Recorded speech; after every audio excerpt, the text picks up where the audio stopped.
Hey there. You're about to learn exactly why you wouldn't last a minute at the Battle of Hastings. Picture yourself standing in the thick, damp air of 11th century England, surrounded by the restless shuffle of thousands of anxious men and the distant snort of horses. The world is painted in muted browns and greys, with the only light coming from a pale, cloud-choked sky. This isn't the kind of heroic battlefield you've seen in movies. There's no gallant trumpet call, just the heavy, living press of bodies and the sour tang of sweat and fear.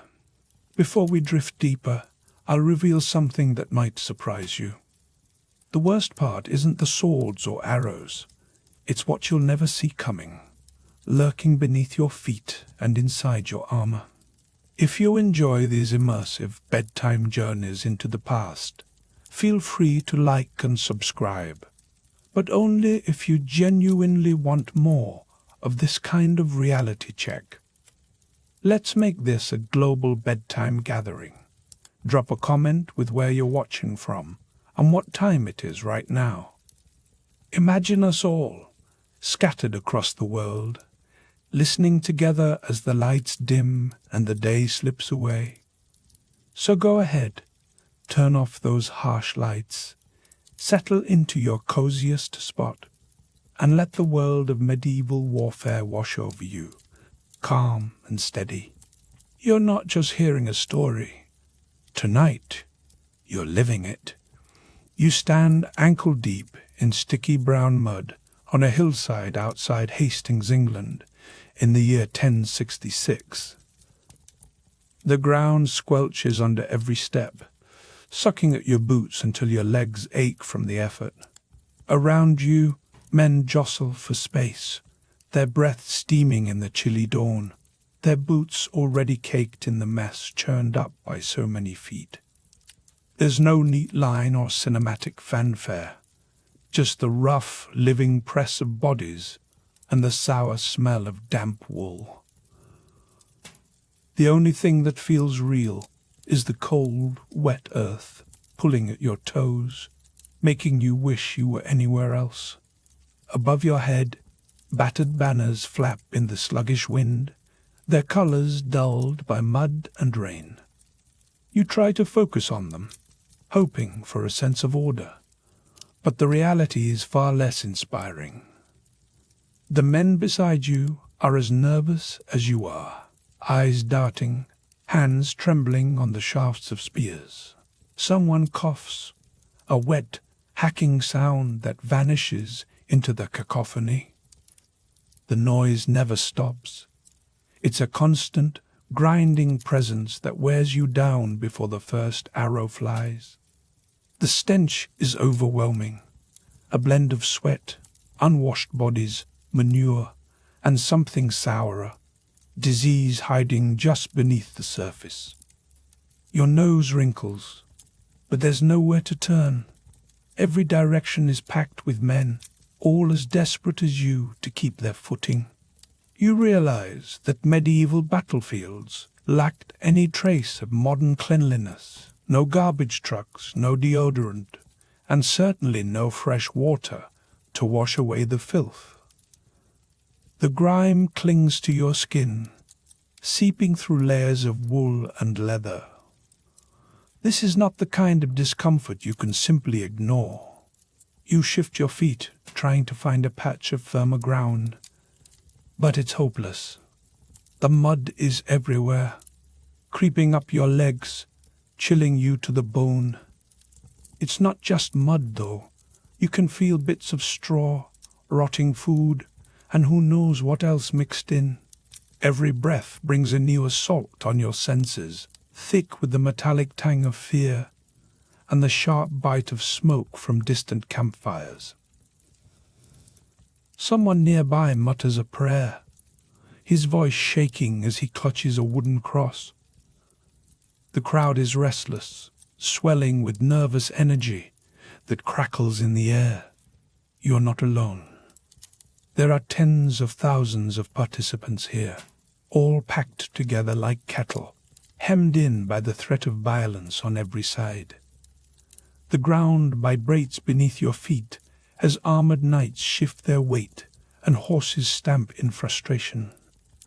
You can feel the tension building, each heartbeat louder than the last. This is the moment before the storm breaks. A sudden shout ripples through the ranks, and you flinch, heart pounding.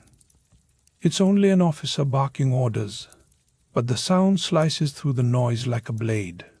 For a moment, you think it's begun, but then the tension settles back into a dull ache. Your grip tightens on your spear as you try to steady your breathing. You realize, with a sinking feeling, that fear doesn't wait for the battle to start. The air is thick with anticipation, every sense heightened by the knowledge that anything could happen next. You listen to the clatter of armor, the groan of leather straps, and the nervous whispers of men who would rather be anywhere but here. The sky above is a flat, oppressive grey, promising more rain and more misery before the day is done. You shift your weight, feeling the mud ooze between your toes. Even the horses seem nervous, their eyes rolling as they stamp and snort. You glance down at your armor, a patchwork of battered mail and dented steel, and wonder how anyone ever thought this was a good idea. The inside of your helmet is already hot and suffocating, trapping your breath until every inhale feels like drowning. You try to wipe the sweat from your brow, but the metal rim digs into your skin, leaving a red mark behind. The promise of protection comes at the cost of comfort, and you're starting to regret every story you ever heard about knights in shining armor. Your breath fobs up the narrow slit of your visor, turning the world into a blur of movement and shadow. Visibility drops to almost nothing, and you have to fight the urge to rip the helmet off just to get a clear view. Every time you exhale, the fog thickens, clinging to the cold metal like a second skin. You blink rapidly, trying to clear your vision, but it's no use.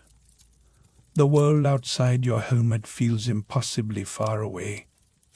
The weight of the armor drags at your shoulders, every movement a struggle against metal and fatigue.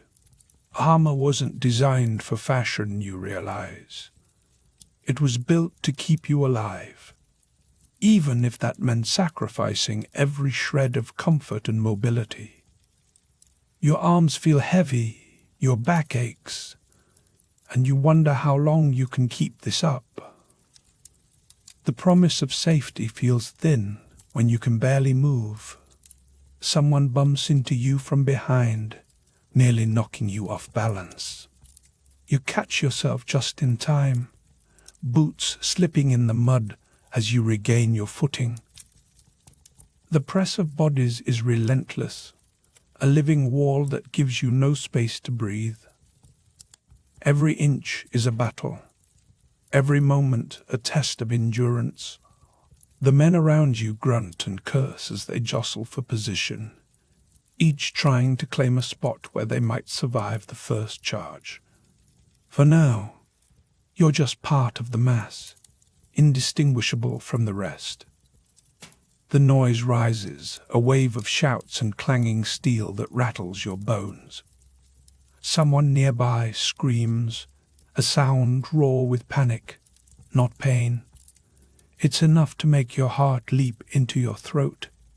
You grip your spear tighter, knuckles white against the wood. The stakes are no longer abstract. Survival means enduring this chaos for even a single minute. You try to steady your nerves, focusing on the rhythm of your breath. Each inhale brings the sour stink of sweat and fear. Each exhale a cloud of warm air inside your helmet. The world shrinks to the space in front of your face, framed by cold steel and the shifting shapes of men you'll never know. You wonder if you'll be remembered, or if you'll become just another nameless casualty, lost in the mud. The possibility feels more real with every passing moment. Suddenly, a new sound cuts through the din, the whistling rush of arrows overhead. You duck instinctively, heart racing as the first volley slams into shields and bodies with a sickening thud. Arrowheads were designed for one thing: to punch through chainmail and shields, making a mockery of your hard-won armor. The men around you flinch and curse as arrows rain down, some dropping to the ground with a gasp. The reality of medieval warfare is sharper than any blade. You feel a sudden sting on your arm, a glancing blow, not enough to pierce the mail, but enough to remind you how close you came. The pain is sharp, but it's the fear that lingers, burrowing deep into your gut. Every second, you're reminded that luck is the only thing keeping you alive. The arrows keep coming, a relentless storm that refuses to let up. You hunch lower, desperate for cover that doesn't exist. The mud churns beneath your feet as men shift and stumble, trying to shield themselves from the onslaught. The press of bodies grows tighter, the air hotter and more suffocating with every passing minute. Somewhere ahead, a horse screams, a high, desperate sound that cuts through the chaos. You can't see what's happening, but you can imagine it all too well. The sensory overload is almost too much to bear. You close your eyes for a moment, trying to block out the noise and confusion. It doesn't help. The world is still there when you open them, just as loud and unforgiving. The smell of blood mingles with the stink of sweat and rot, creating a cocktail of misery that settles in your throat. You swallow hard, fighting the urge to retch. The battle hasn't truly begun, and already you're reaching your limit. A sudden push from behind sends you stumbling forward, boots sliding in the muck. You barely manage to stay upright, arms windmilling as you fight for balance. The men around you don't even notice. They're too busy fighting their own battles against the mud and the press. The ground beneath your feet feels less like solid earth and more like a living thing, eager to swallow you whole. This is survival by inches, not heroics. The noise never fades. It only grows, a constant barrage that leaves your ears ringing. You try to focus on the sounds that matter, the shouted orders, the clash of steel, but it all blends together in a single deafening roar. Every sense is overloaded, every nerve stretched to the breaking point. You wonder how anyone could fight in this chaos, let alone win. The answer, you suspect, is that most don't. Somewhere beyond the ranks, horses snort and paw at the muck. It's dawn on the English battlefield, and you're pressed shoulder to shoulder with men whose faces you barely recognize. The air is thick with the smell of unwashed bodies and something even fouler, like a stew of sweat, rotting food, and the sharp tang of old ale. Every breath feels like a dare. You try to breathe through your mouth, but it barely helps. The stench clings to your tongue and settles in your throat, making your eyes sting as you shuffle forward, boots squelching in mud that's been churned by hundreds of feet. Around you, tunics are stained and stiff, crusted with the residue of months of marching and spilled drink. There's no point pretending anyone here is clean. The men beside you haven't seen a bath in months, maybe a year, and for most, the closest they've come to fresh water is a rainstorm or a cold river crossing, assuming the river wasn't frozen solid. The ground is littered with scraps of bread, bones, and other things you'd rather not identify. It's as if the army has decided that filth is just another part of battle. The stink isn't just human. Horses too have left their mark, and the mud is laced with manure from destriers bred to trample and charge. You catch a whiff of something sourer beneath it all. Maybe a dead animal. Maybe something worse. No one talks about it, but everyone smells it. You can't escape it, not even by turning your head. You realize the odor is a warning, a reminder that this place is meant for violence, not comfort. You're packed so tightly in the ranks that when you exhale, you taste the sweat of the man in front of you. The press of bodies is suffocating, and the air feels heavy, almost oily. You shift your feet and feel the mud suck at your boots. Every step is a struggle, and your legs already ache. The only relief comes when a breeze cuts through, carrying the stink away for a moment before it returns stronger than ever. Inside your chainmail, sweat pools and trickles down your back, soaking the padded jacket beneath. The metal links bite into your shoulders, and every movement grinds the fabric against your skin. It's a slow, relentless abrasion, and you wonder how long you can stand it. The helmet on your head is no better. The inside is hot, the air stale, and with every breath you feel like you're inhaling the inside of a blacksmith's glove. The helmet muffles the world, turning shouts into distant echoes and making the battlefield feel both close and impossibly far away. Your vision narrows to a slit, and sweat drips into your eyes, stinging and blurring everything. You try to wipe it away, but your gauntlets are too clumsy. You blink instead, hoping for a clear view. The world outside your helmet has turned into a blur of movement and color. Someone shoves from behind, and you stumble forward, nearly losing your footing in the muck. The press of bodies is relentless, and it's impossible to tell if the shove was intentional or just desperation. You hear curses in the thick English air, some muttered, some shouted. The tension is rising, and you can feel it in the way men grip their weapons tighter. No one wants to be the first to fall, but everyone knows someone will. A veteran soldier stands at the edge of the formation, eyeing the chaos with a practiced scowl. He's kept to the outside, away from the thickest crush, where he can see danger coming.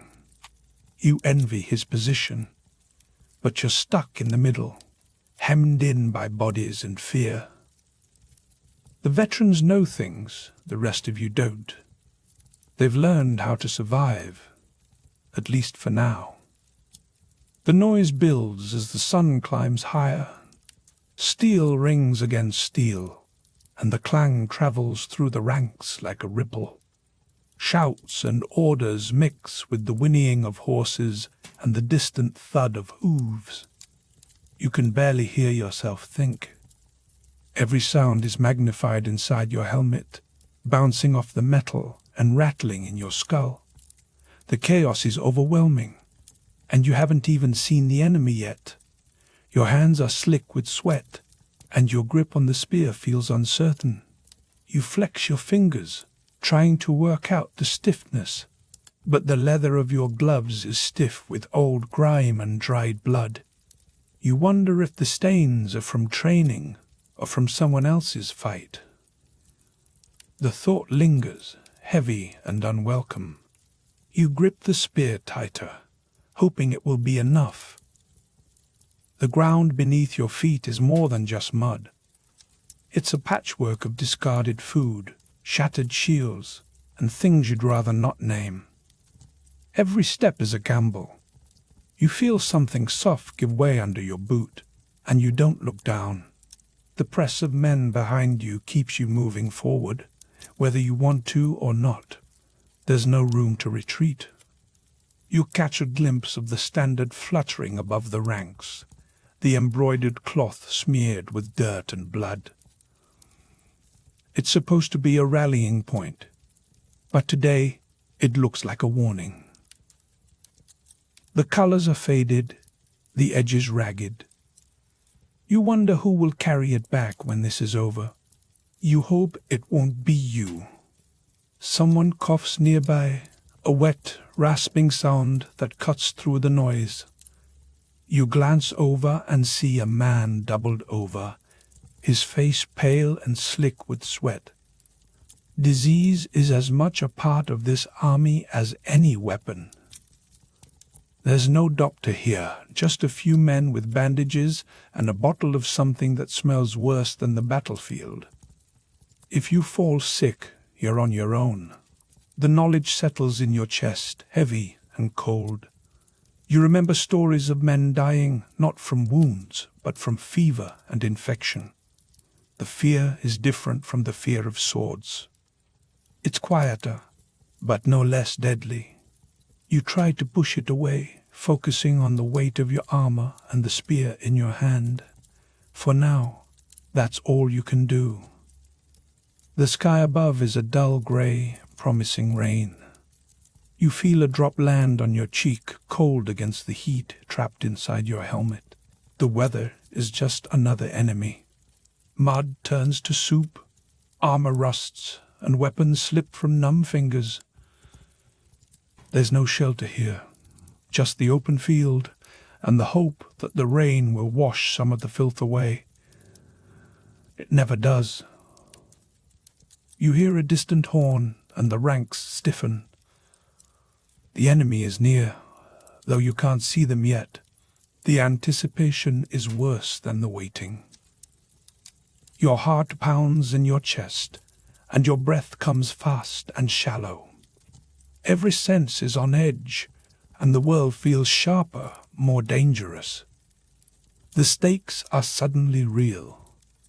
The man beside you mutters a prayer, his words lost in the noise. You wonder if anyone is listening. Faith is another kind of armor here, but it's thin and worn.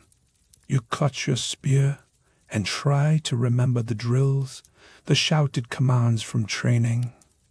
None of it feels real now. The battlefield has a way of stripping away illusions. Across the field, archers are lining up now, hundreds of them. It is late morning on the English battlefield, and you are pressed between sweating bodies, the weight of your chainmail dragging you down as if you are wearing a sodden wool blanket soaked in boiling water. Every movement is a negotiation with pain. Your arms pinch at the elbows, your collar digs into your neck, and your breath tastes of iron and wool.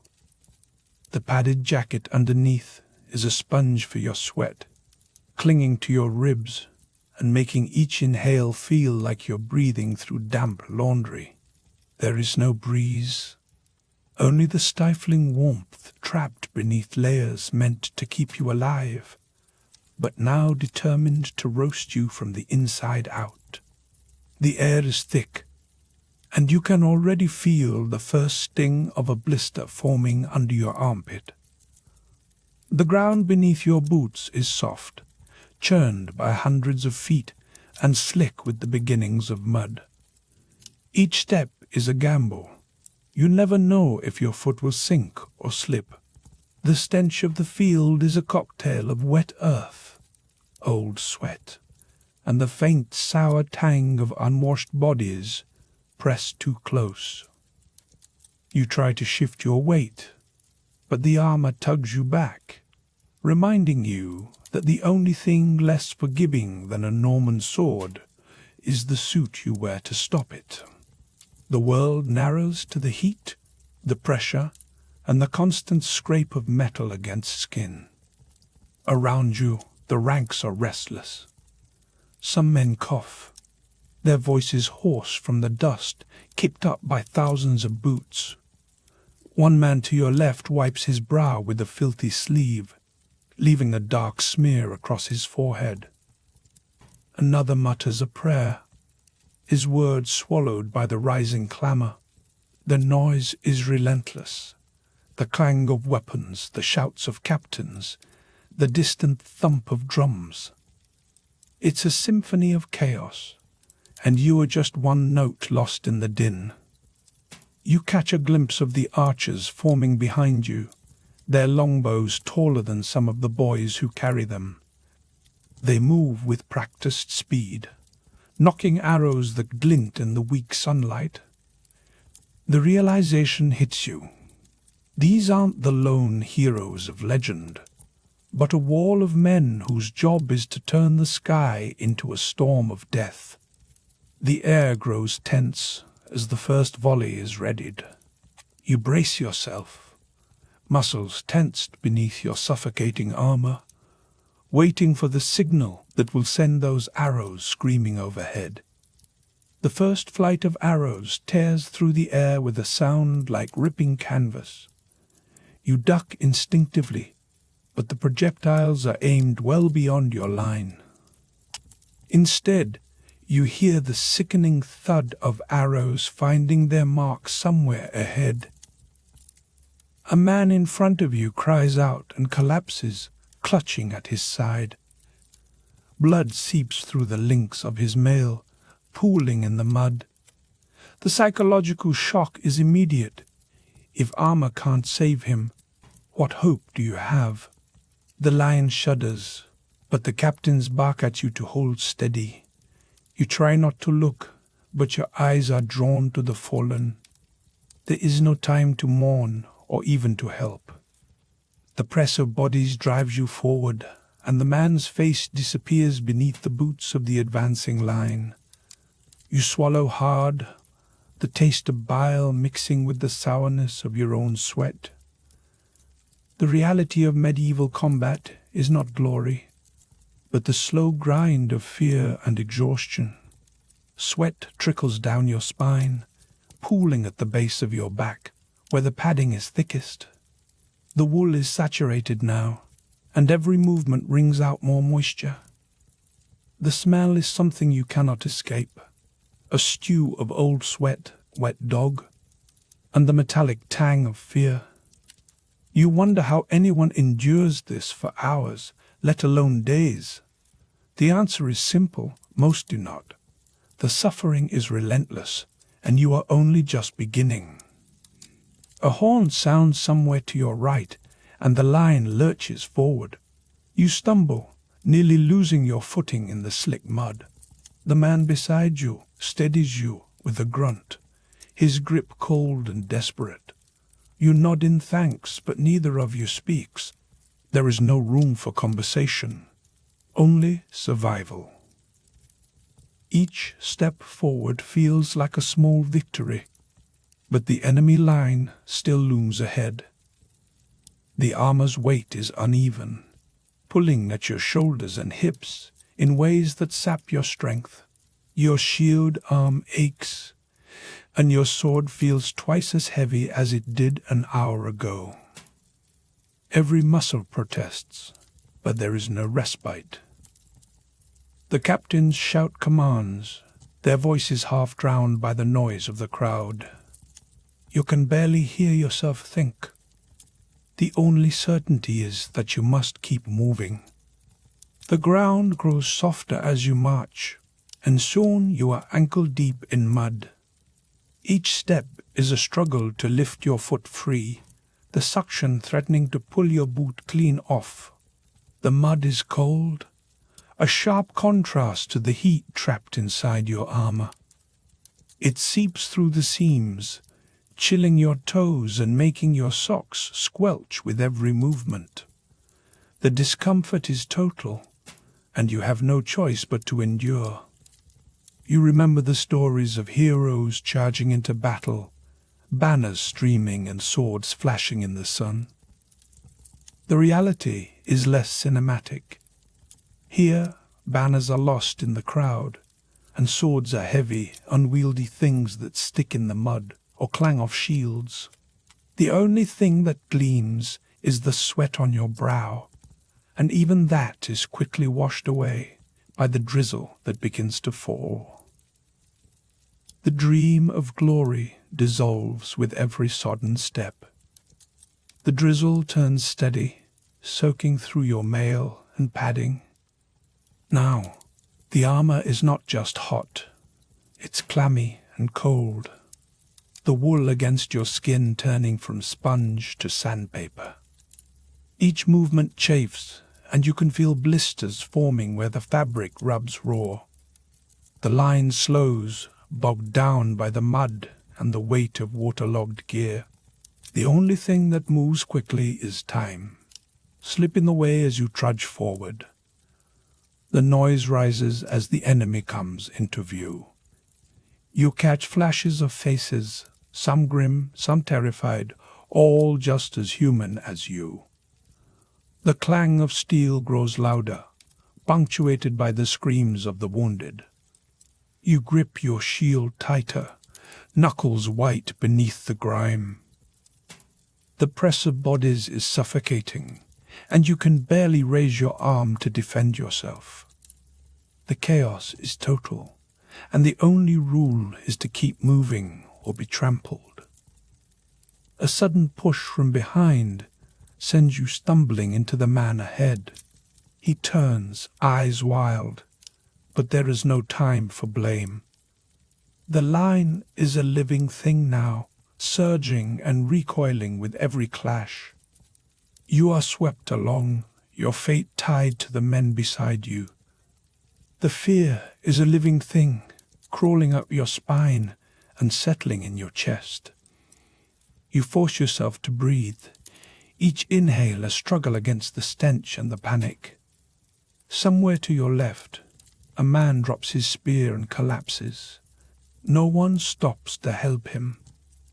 The mud swallows his body, and the line closes over the space he left behind. You realize, with a jolt, that the greatest threat here is not the enemy, but the sheer weight of the crowd. If you fall, you will be trampled, forgotten in the press of desperate men. The stakes are simple: move or die. This is what survival means in medieval warfare. The archers loose another volley, and the sky darkens with arrows. You duck instinctively, though most fall short. The sound is deafening, a rain of steel that hammers the shields and sends shivers down your spine. You catch a glimpse of a shaft lodged in the mud at your feet, the fletching stained with something dark. The message is clear: no one is safe, not even those at the back. Your mouth is dry, your tongue thick with dust and fear. You long for water, but there is none. The only thing to drink is the rain that trickles down your face, salty with sweat. You lick your lips, tasting the grime, and force yourself to swallow. The discomfort is total, but you have no choice. The line moves, and you move with it. It is late morning on the fields outside Hastings, and you are wedged so tightly in the shield wall that you can feel the damp wool of the man beside you pressing into your arm. Your boots sink into the churned mud, and the air is heavy with the sour blend of sweat and wet earth. The spear in your hands feels more like an unwieldy tree branch than a weapon, awkward, long, and cold against your raw palms. There is no space to swing, only enough to jab forward, hoping your aim is true and that you do not strike one of your own. The line wobbles as nervous feet shuffle, shields bumping in a staccato rhythm that pulses through the ranks, promising trouble ahead. The reality hits you almost immediately. This isn't a heroic charge. It's a game of medieval sardines with sharp sticks. Every time you try to adjust your grip, your elbow drives into your neighbor's ribs, and he grunts without turning. You are close enough to smell the sour tang of his breath, mingled with the ever-present stench of old wool, and something darker, fear maybe, or the lingering trace of last night's stew. You try to steady your spear, but it wobbles, and for a moment you wonder if you are more danger to your friends than to the enemy. The man on your other side fidgets, nearly knocking your weapon from your hands. A voice hisses from somewhere behind you, urging the line to hold steady, but the tension only grows. The spear tips ahead of you, tremble in the morning light, a forest of iron that looks impressive from a distance, but feels like chaos up close. Your arms ache already, and the battle has not yet begun. The shield in front of you is battered, its wood splintered and slick with last night's rain. You notice the man holding it is barely older than you, his knuckles white as he grips the rim. You try to imagine what it would be like to fight with a sword instead, but the thought is hardly comforting. In the crush of bodies, swinging a blade would be more like flailing in a broom closet than dueling in some grand hall. You have heard stories of exhausted soldiers swinging blindly, sometimes catching their own side in the confusion. The fear of hitting a friend is almost as strong as the fear of what waits beyond the shield wall. You grip your spear tighter, sweat slicking your palms. The noise around you begins to mount, a rising tide of shouts, the clatter of armor, and the dull thud of boots in mud. Somewhere ahead, a horn sounds, long and mournful, and the line surges forward a single step. Your heart thuds in your chest, matching the rhythm of the boots. The man beside you mutters a prayer under his breath, his voice barely audible above the din. The air is thick with anticipation, and you can taste the metallic tang of fear. You barely have time to process what's happening before the line lurches again, and your spear catches on something, maybe a shield, maybe a body. For a split second, you lose your grip, and panic flares in your chest. You fumble, desperate not to drop your only defense, but the press of bodies leaves you little room to maneuver. Someone shoves from behind, forcing you forward, whether you are ready or not. The ground beneath your feet is slick, threatening to pull you down with every step. The mud is unforgiving, clinging to your boots and sucking at your ankles with every movement. You see a knight further down the line, his armor glinting dully in the weak sunlight. He slips, crashing to the ground with a heavy, wet thud. His arms and legs flail, but the weight of his armor pins him to the earth. Two men rush to help, but even with their efforts he struggles to rise. The sight sends a chill through you. If you fall, there is no guarantee you will get back up. This is the real hazard of medieval battle, not just the enemy in front, but the chaos and confusion all around. The mud, the press of bodies, and the threat of being trampled or trapped beneath fallen men. Each moment the stakes rise. You are not just fighting for glory or king, but for the simple, desperate hope of surviving the next minute. The scent of churned earth and sweat fills your nostrils, overwhelming and inescapable. Then, as if conjured by your worst fears, a ripple of panic runs through the ranks. The line shudders, and you hear a shout, an urgent warning cut short by a grunt of pain. For a moment, the formation wavers, and you feel the press of bodies tighten, squeezing the air from your lungs. The man ahead stumbles, dragging you with him. You fight to keep your footing. your spear now more hindrance than help. It is a battle just to stay upright. The noise is deafening now. Steel rings against steel, voices shout commands and curses, and the air is thick with the smell of fear. You glimpse faces twisted in terror, eyes wide and searching. The press of humanity is overwhelming, a living tide that threatens to sweep you away. In the chaos, your senses blur. Sweat stings your eyes, mud cakes your boots, and the roar of the crowd drowns out all thought. You are no longer an individual, just one more body in the crush. The first arrows arrive with a sound unlike anything you have ever heard. A hiss, a whisper, then a wet, meaty thud.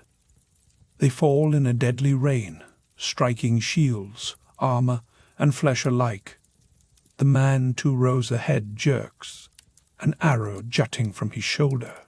He screams, the sound raw and animal. Panic surges through the line. You duck instinctively, but there is nowhere to hide. The shields above you offer little protection, and the fear of being struck grows with every passing second. For lightly equipped soldiers like you, the threat from above is all too real. The arrows do not care about rank or courage. They find the gaps, the unprotected flesh, the unlucky. You see men drop, clutching wounds that bleed dark in the mud. The line contracts, bodies pressing closer as men try to shield themselves. The stench of blood mixes with the already overwhelming odors, creating a miasma that clings to your throat. In the confusion, you realize that the archers, those distant, almost invisible figures, are shaping the battle as much as any man with a sword. Their arrows arc high, blotting out patches of sky, and you find yourself dreading the next volley more than the clash of spears. The noise is relentless, a constant barrage of impact and agony. You try to focus on your breathing, on the weight of the spear in your hands, but the world narrows to a tunnel of noise and pain. The ground beneath your feet grows slicker with every minute, churned by boots and blood alike. You stumble, catching yourself on the shield ahead, but the line is weakening. Men are falling, some from wounds, others simply unable to stand any longer. The press of bodies is less now, but that only makes you feel more exposed. Every breath is a struggle, every movement a risk. At some point, you notice the smell has changed. It is not just sweat and mud now, but something fouler, an acrid, sickly stench that clings to your nostrils. The veterans around you seem unfazed, their faces set and distant. You hear one mutter, barely audible. You get used to it. The words hang in the air, heavy with experience. For you, the smell is almost worse than the fear. It is the smell of battle, of bodies and disease, of everything you hoped you would never know. This is the moment when the fantasy of medieval warfare cracks. There are no heroes here, only survivors and the unlucky. The mud, the noise, the stench, these are the true enemies, as relentless as any Norman knight. You realize that lasting even a minute in this chaos is a feat in itself. The stakes are no longer about honor or victory, but about making it through the next breath. The spear in your hands feels heavier with every heartbeat, your arms trembling from effort and fear. You hear another shout, and the line lurches forward again. Someone falls, dragging others with him, and the wall ripples dangerously. You brace yourself, locking your knees, but the ground shifts beneath you. The mud sucks at your feet, threatening to pull you down. You know that if you fall, you may not rise again. It is late morning on the English battlefield, and you stand shoulder to shoulder with a mass of sweating, anxious men, all clutching battered shields and splintered spears. The air tastes of churned mud and sour fear, and your ears are full of the restless shifting of boots and the nervous clatter of armor. Just as you begin to wonder if the waiting might be worse than the fighting, the sky above you darkens, not from a passing cloud, but from the sudden unnatural swarm of arrows arcing overhead. It is as if a flock of black birds has taken flight. Only these birds are made of wood and iron, and they are falling, not flying. You barely have time to register the danger before the first arrows begin to land. The sound is nothing like the heroic music of movies. Instead, each arrow rips through the air with a sharp hiss, followed by a wet, dull thud as it meets something solid, sometimes earth, sometimes shield, sometimes flesh. You duck instinctively, pressing your shield above your head, but there is no real cover here. The arrows do not care about bravery or skill. They find the smallest gaps in mail, the exposed cheek, the unlucky hand gripping a spear too high. You hear a man beside you grunt, then fall, his helmet rolling away to reveal a bloody gash. The chaos is instant and absolute. You are no hero here. In this moment, survival is not about strength or cunning, but about luck, the kind you cannot control. The volley does not discriminate. Some arrows miss entirely, only to strike someone behind you with a sickening finality. The man 2 rows back shrieks as a shaft pierces his thigh, and you feel a warm spray on your leg. You want to look back, but you force yourself to stare at the muddied boots in front of you instead. For now, you are still standing. The air is thick with the scent of sweat, old leather, and something coppery that you try not to name.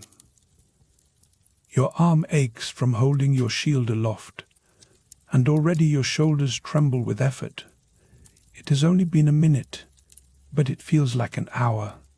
You try to remember how long a man can hold a shield overhead before his muscles give out.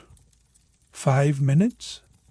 Less, if you are already exhausted and hungry. The answer is not encouraging. The arrows keep coming, but not in neat cinematic waves. They come in ragged bursts, sometimes 2 at once, sometimes a dozen, sometimes a single, solitary dart that seems to seek you out. The wind shifts, and with it, the path of every arrow changes. Some are caught and spun sideways, bouncing off shields and helmets, ricocheting into friend and foe alike.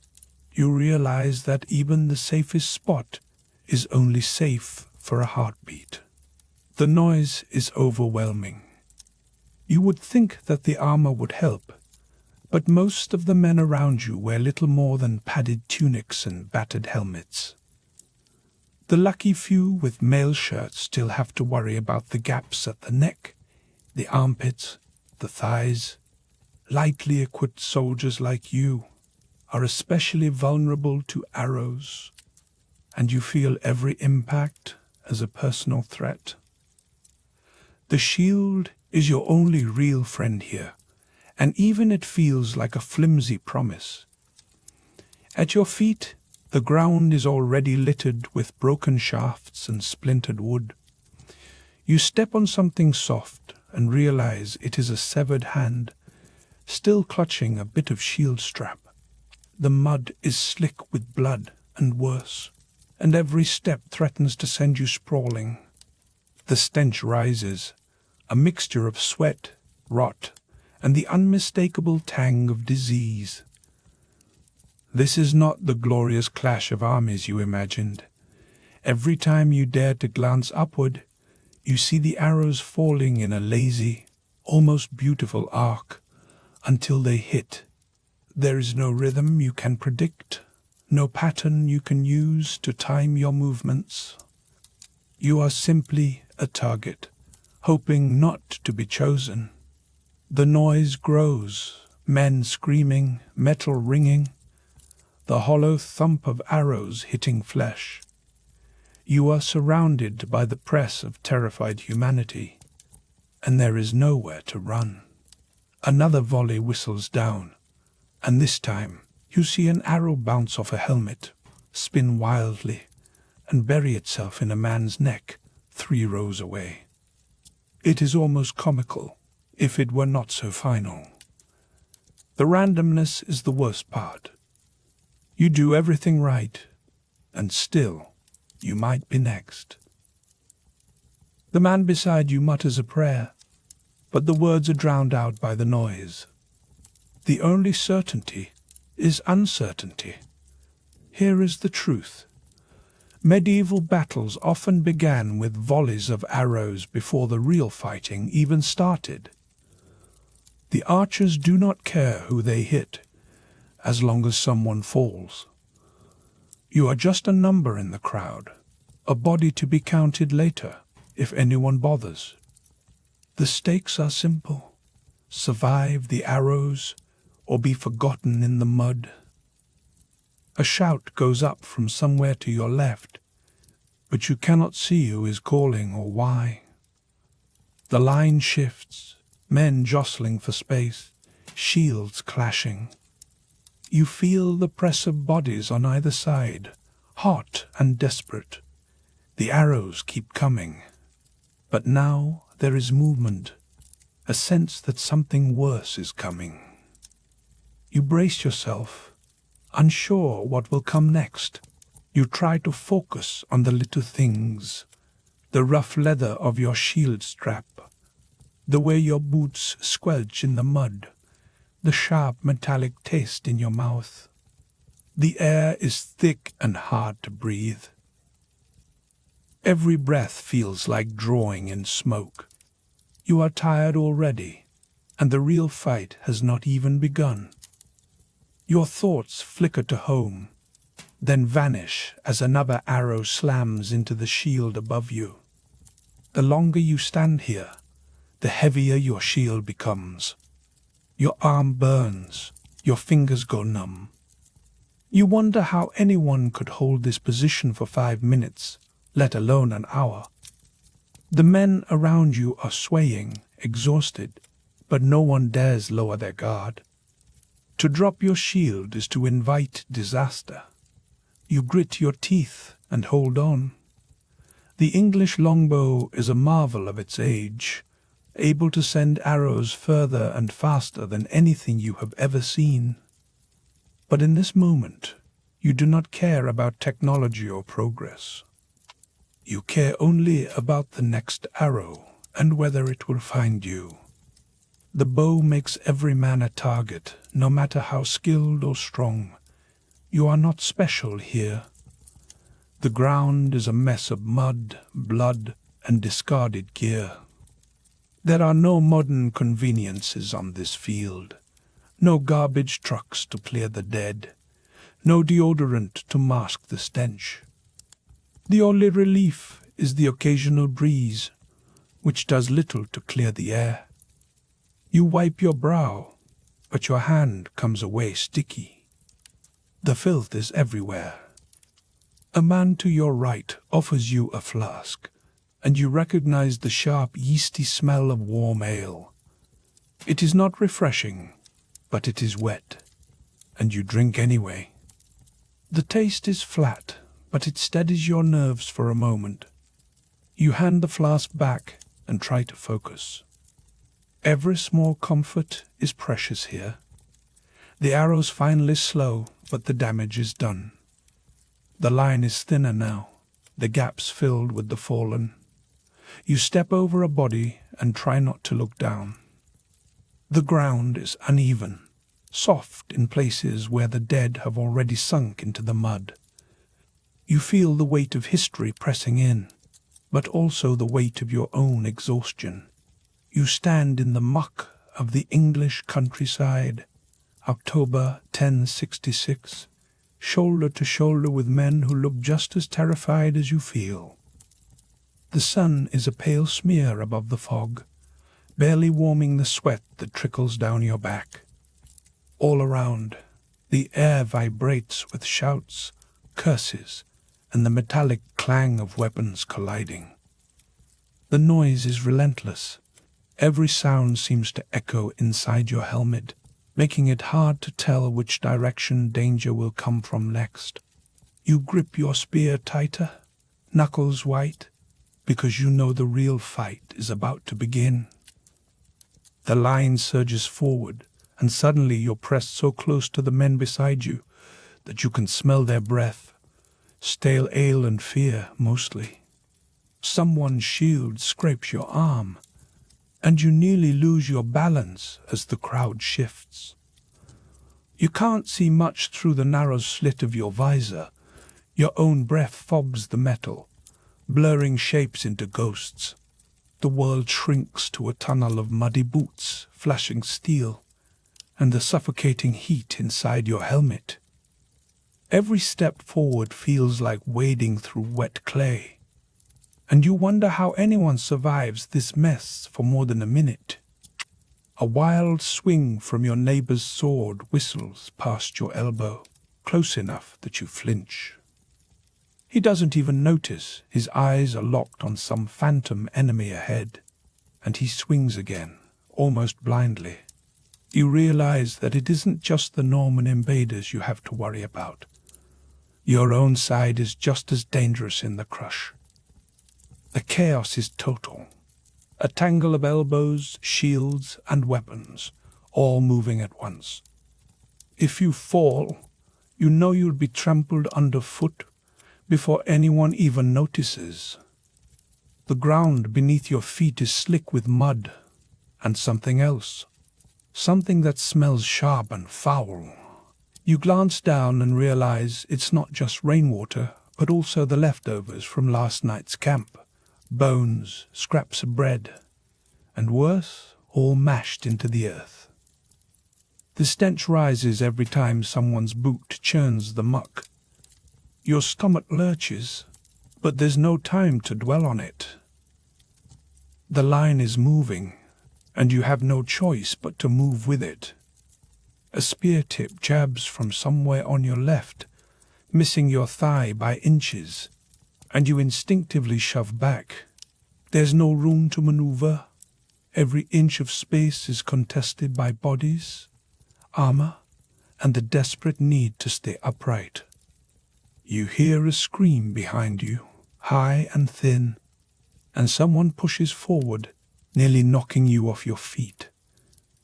The press of bodies is suffocating, and you can feel your heartbeat pounding in your ears. It's not the enemy's skill that threatens you now, but the sheer panic of the crowd.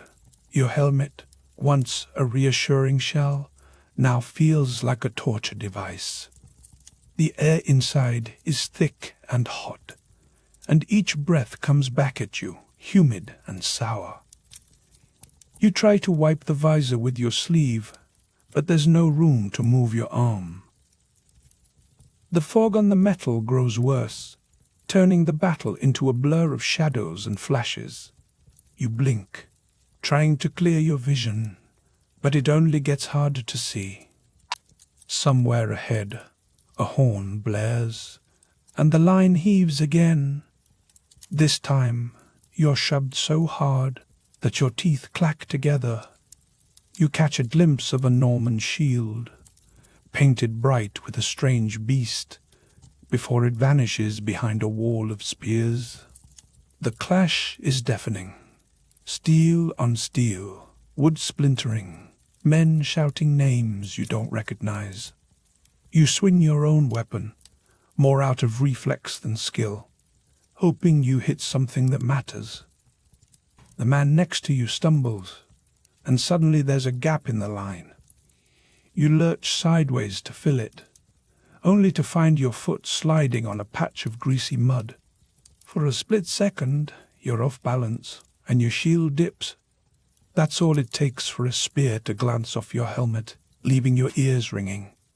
The pain is sharp, but you're still standing for now. You try to focus on the enemy, but it's almost impossible to tell who's who in the chaos. Armor is dented, tunics are spattered with mud and blood, and the constant motion turns everyone into a blur. More than once, you see a sword swing wildly and catch a comrade in the shoulder or arm.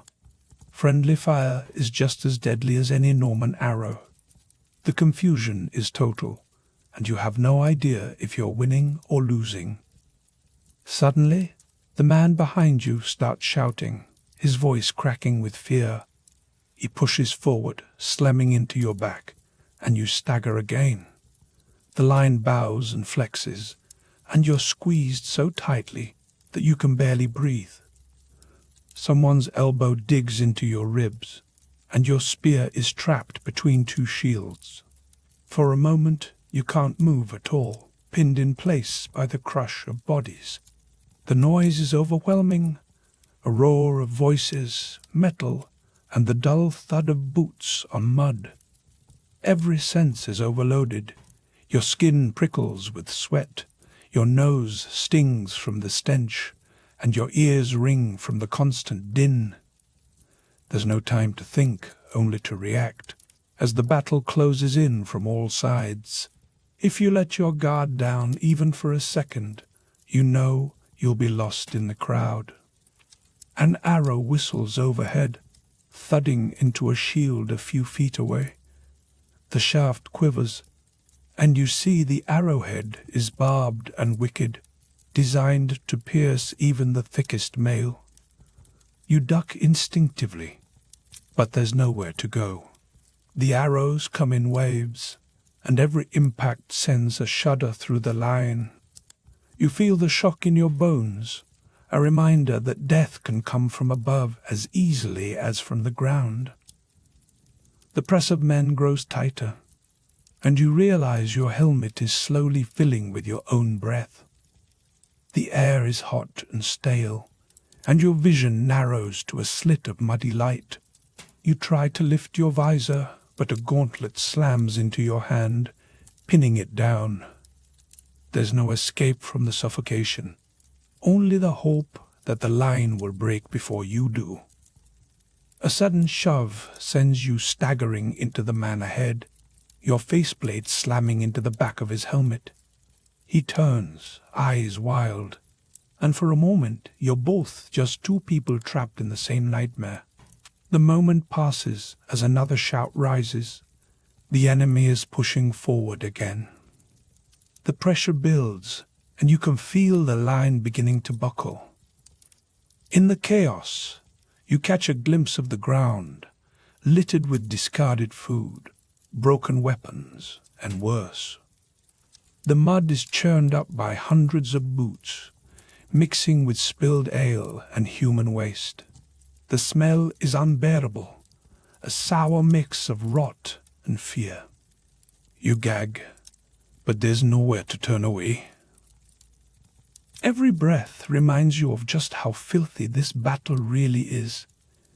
You try to steady yourself, but the noise and confusion make it almost impossible. The clang of swords, the roar of voices, and the constant press of bodies leave you dizzy and disoriented. Someone shouts your name, but you can't tell who. It's lost in the storm. You swing your weapon again, more from habit than purpose. Another arrow slams into the shield ahead of you, splintering the wood. The man holding it curses and drops to one knee, nearly tripping you. You stumble, catching yourself just in time to avoid being trampled. The arrows keep coming, each one a reminder that you're never really safe, not from the enemy, and not from your own side. A breather. In plain speech, You realize that simply standing upright is a victory in this chaos. The battle is a storm of noise, sweat, and fear, and every second you survive feels like a small miracle. The stakes are simple: stay alive or vanish into the mud like so many before you. The man to your right suddenly collapses, felled not by an enemy blade, but by the crush of bodies.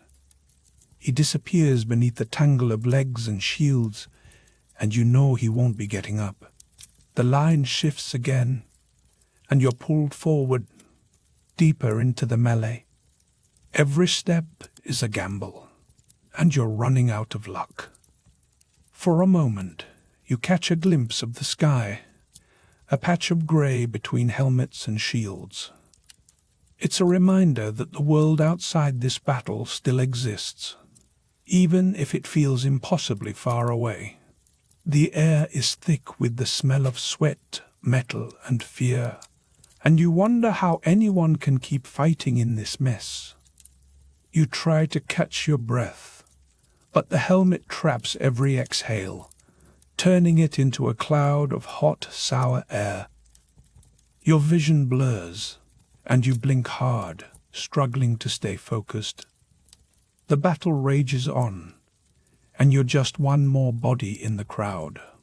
The anonymity is crushing. You could vanish here, and no one would ever know. It is late morning on the rolling fields near Hastings, and you are shoulder to shoulder with men whose faces are streaked with grime and panic. The sky above is a dull, bruised grey, pressing down on the churned earth that clings to your boots. You can hear the distant thunder of hooves long before you see the Norman cavalry, a sound that vibrates in your chest and makes your teeth ache. The air is thick with sweat and the sour tang of fear, every breath a reminder that you are very much alive, though perhaps not for long. The first glimpse of the Norman destriers is nothing like the heroic paintings. These are not elegant, prancing horses from fairy tales. They are slabs of muscle, bred for war, their nostrils flaring and eyes wild, armored heads bobbing as they surge forward. Their riders are little more than shadows behind shields, lances lowered, as if you are not even worth a second look. You barely have time to brace your battered shield before the ground beneath your feet begins to tremble. The cavalry hits with a force that feels unnatural, like a wave crashing through a sandcastle. Men are tossed aside, not by sword or spear, but by hooves the size of dinner plates slamming into mud and flesh alike. The earth itself seems to buckle, and you are suddenly aware of how little control you have over your own fate. Someone screams, a short, sharp sound that is cut off as a destrier barrels through the line. You try to dig your heels in, but the grass beneath you is already giving way, churned into a greasy mess by thousands of feet and hooves. Your tunic, stiff with old sweat and the ghosts of a dozen spilled ales, clings to your skin as you stumble sideways. The press of bodies is suffocating, and you can feel the panic rising as men claw at each other for space. Above it all, the stench of mud, iron, and fear is overwhelming. A Norman horse rears up a few feet away, its rider shouting something guttural that you cannot understand. The destrier's hooves thrash in the air before coming down with a wet thud on someone's back. You see a flash of red, then nothing but the blur of movement as the cavalry wheels around, ready to charge again. The noise is relentless, a cacophony of metal shouts and the dull, sickening crunch of bodies under hoof. In this chaos, it is not just the enemy you fear. The man beside you, desperate to escape, shoves you sideways into a puddle of mud and blood. His eyes are wild, unseeing, and for a moment you wonder if he even knows where he is. There is no time to be angry. The horses are coming back. The cavalry does not simply pass through and disappear. They wheel around, forming up for another charge. And you realize this is not a single moment of terror, but a cycle. Each pass churns the ground into deeper mud, making it harder to stand, harder to fight. The grass that was dry at dawn is now a soupy quagmire, swallowing boots and bodies alike. You try to haul yourself upright, but your foot sticks in the muck. The weight of your shield and helmet drags you down, and for a moment you are face to face with the earth itself. The mud smells of rot, sweat, and something metallic, perhaps blood, perhaps just your imagination. You force yourself up, only to find that the line has moved without you. Someone crashes into your back, sending you sprawling again. You taste dirt and bile, and when you look up, you see the hooves coming, impossibly close. There is nowhere to run, nowhere to hide. You are just another obstacle for the next wave of horses. In a medieval battle, the risk of being trampled is not a distant threat. It is immediate and constant. Horses do not care if you are friend or foe. If you are in the way, you will be crushed. The sound of hooves on flesh is not something you will ever forget, if you survive to remember it at all. The force of a destria's kick can shatter bone through chainmail. You see a man's leg bend the wrong way. As a horse passes over him, his scream lost in the noise.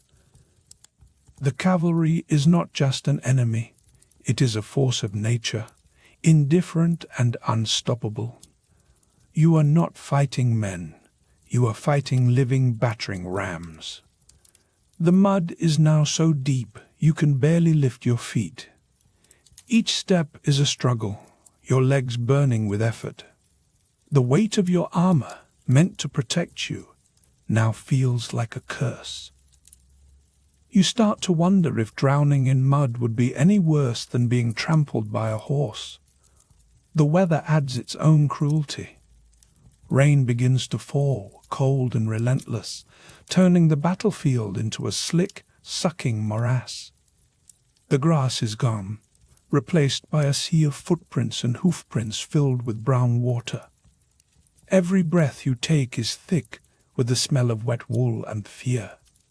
You catch a glimpse of the Norman standard through the rain, a flash of colour amid the grey. It feels distant, almost unreal, as if this is happening to someone else. The men around you are no longer a line. They are a scatter of desperate individuals, each fighting their own private battle. You are alone, even in the crowd. The cavalry's next charge is even worse. The horses are tired now, their flanks heaving, but they keep coming.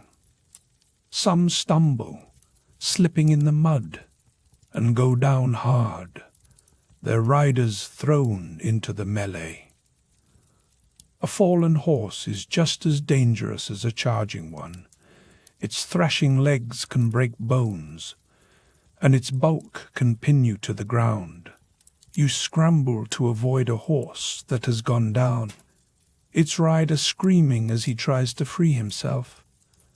The mud sucks at your boots, and you nearly lose your balance.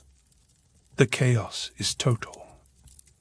There is no order, no discipline, just survival. You hear a shout from somewhere behind you, a voice trying to rally the line. It is lost in the roar of battle. The cavalry is already wheeling around for another pass, their lances lowered, eyes fixed on the broken mass of men ahead. You are not ready. No one is. The ground is now a battlefield in its own right. What began as dry grass is now a treacherous landscape of holes and ridges, every step a gamble. You see men disappear into the mud, only to emerge gasping and flailing. The earth itself seems determined to swallow you whole. The air is filled with the metallic taste of fear. You can smell the horses, their sweat and leather, mixed with the stink of unwashed bodies and old ale. Your tunic is soaked through, clinging to your skin like a second unpleasant hide. Every inch of you aches. You glance down and realize your hands are shaking. The shield feels heavier with each passing minute, your grip slippery with sweat and rain. The noise is unrelenting, a wall of sound that drowns out all thought. You are reduced to instinct, reacting without thinking. The cavalry's next charge catches you off guard. A horse barrels past, its flank brushing your arm, and you stumble sideways into a knot of men. Someone grabs your arm, hauling you upright, but their face is a stranger's, eyes wide and terrified. There is no time for gratitude. The mud is now up to your ankles, and every step is a battle. You can feel the exhaustion settling into your bones, a deep, grinding fatigue that makes every movement an effort. The battle has become a test of endurance, not just of skill or courage. The cavalry does not tire as quickly as you do. The destriers are bred for this, their stamina seemingly endless. You, on the other hand, are flagging. Your breath comes in ragged gasps, your vision narrowing as the world shrinks to the next few feet of mud and chaos. You stand ankle-deep in the middle of an English field, the year 1066 pressing down like a sodden wool blanket. The grass that greeted you at dawn is gone, replaced by a sucking grey morass. Around you, the foot soldiers trudge and stumble, their boots squelching with each step. The air is thick with the metallic tang of blood and the sour stink of churned earth. No one seems to move forward so much as they are dragged by the crowd, boots and bodies pulled by the mud's relentless grip. The ground, once solid, has become a trap. Every time you lift your foot, the mud clings, greedy and cold, threatening to steal your boot entirely. You watch as a man to your left loses his footing and vanishes beneath a wave of legs and shields. A helmet bobs for a moment, then disappears. The earth doesn't care if you're Saxon nor Norman. It swallows everyone the same. The churn of thousands of feet and hooves has turned the field into a graveyard in waiting. The weather, as if in on some cruel joke, alternates between a fine mist and a steady drizzle. Water streams down your face, soaking the linen beneath your helmet. The weight of your armor, already oppressive, doubles as the rain seeps in, making every movement a monumental effort. You feel the sweat trapped against your skin, mixing with the cold damp, until you can't tell if you're freezing or burning. Each breath tastes of iron and wet wool. The mud is not just beneath you, it's everywhere. It cakes your leggings, fills the joints of your armor, and seeps into your gloves. With every swing of your sword, droplets of filth spray into your eyes. You blink, trying to clear your vision, but the world remains a blur of grey and brown. The stench of rot and manure is overpowering, thick enough to taste. You realize that the worst enemy here is not the man in front of you, but the ground itself. fallen men vanish quickly. One moment, a comrade is beside you, shouting, his shield raised. The next, he's down, and the crowd surges over him without pause. The press of bodies is merciless. You can't stop to help. The mud muffles their cries, swallowing sound as well as flesh. You step where he fell and feel your boots sink deeper than before. The earth is hungry, and you are just another morsel. The horses fare no better. Somewhere ahead, a Norman charger screams, its hooves flailing as it tries to rise from the muck. The animal's panic sends ripples through the line, men stumbling and cursing as they're splattered with mud, and worse. A knight shouts in French, his voice lost in the din. The horse's flanks are streaked with filth, its eyes rolling white. For a moment, you lock eyes with the beast, both of you trapped by the same pitiless battlefield. You try to adjust your grip on your shield, but your fingers are numb and slick. The leather strap is soaked, threatening to slip free with every jostle. Somewhere behind you, a body lands with a wet thud. You don't look back. The press of men is too tight, and the only way is forward, deeper into the mire.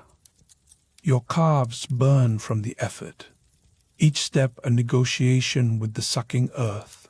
The noise is relentless, a cacophony of steel on steel, men screaming, horses shrieking, and the endless squelch of boots in mud. You can't hear your own thoughts. The air is thick with the smell of sweat, wet wool, and something darker. You catch a whiff of rot that turns your stomach.